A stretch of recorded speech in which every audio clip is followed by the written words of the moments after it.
గెలవరు అనే భయంతోనే టీఆర్ఎస్ నేతలు తమపై దాడులకు పాల్పడుతున్నారని హుజూరాబాద్ ఎమ్మెల్యే ఈటెల రాజేందర్ విమర్శించారు. 10-15 కార్లు ప్రచారం రథాలు ధ్వంసం చేశారని చెప్పారు. మునుగోడు నియోజకవర్గంలో ఉప ఎన్నిక ప్రచారం క్లైమాక్స్ కు చేరుకుంది. ఈ నేపథ్యంలో బీజేపీ టీఆర్ఎస్ మధ్య వార్ జరగడం చర్చనీయాంశమైంది. ప్రచారం ముగియడానికి కొద్ది గంటలే ఉండగా పల్వెల గ్రామంలో ఈటెల కాన్వాయ్పై టీఆర్ఎస్ శ్రేణులు దాడులకు పాల్పడ్డారు. దీంతో మునుగోడులో ఉద్రిక్త వాతావరణం ఏర్పడింది. దాడిలో గాయపడిన బీజేపీ కార్యకర్తలను సమీప ఆసుపత్రులకు తరలించి చికిత్స అందిస్తున్నారు. సీఎం కేసీఆర్ డైరెక్షన్లోని దాడులు జరిగాయని ఈటెల ఆరోపించారు.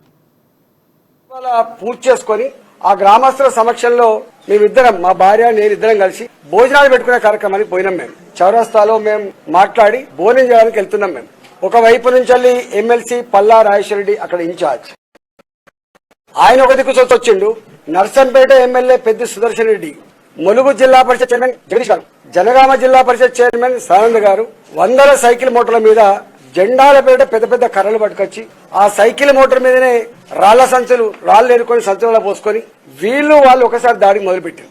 మేము కూడా పెద్ద ఎత్తున ఉన్నప్పటికీ కూడా సంయమనం పాటించాలి. కాబట్టి మాలాంటోళ్ళ ముందు సమక్షంలో ఈ గొడవలు అయితే రేపు గ్రామంలో ఇబ్బంది ఆస్కారం ఉంటుంది. కాబట్టి వందల సంఖ్యలో మహిళలు ఉన్నారు. కాబట్టి మహిళలకు ఏమైనా ఇబ్బంది కాగల, గ్రామస్తులకు ఏమైనా ఇబ్బంది కాగల అని చెప్పి మేము ఓపిక పడితే ఆ తెచ్చుకున్న రాళ్లని మా మీద విచ్చలుడిగా వేసింది. అంటే మామూలుగా దాడి జరగలే, ఒకేసారి వందల రాడ్లు వందల కర్రలతో దాడి చేసిండ్రు. దాదాపు 10-15 కార్లు ధ్వంసమైనాయి.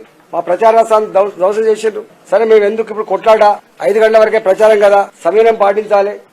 మన ఆశయం వేరు, మన ఆశయం రేపు ఎన్నికలు గెలవడం అనేటువంటి దాంతో మేము తిరుగు ప్రయాణం వస్తుంటే వెంటబడి కూడా కొంతమందిని కొట్టే ప్రయత్నం చేసిండ్రు. టార్గెటెడ్ గా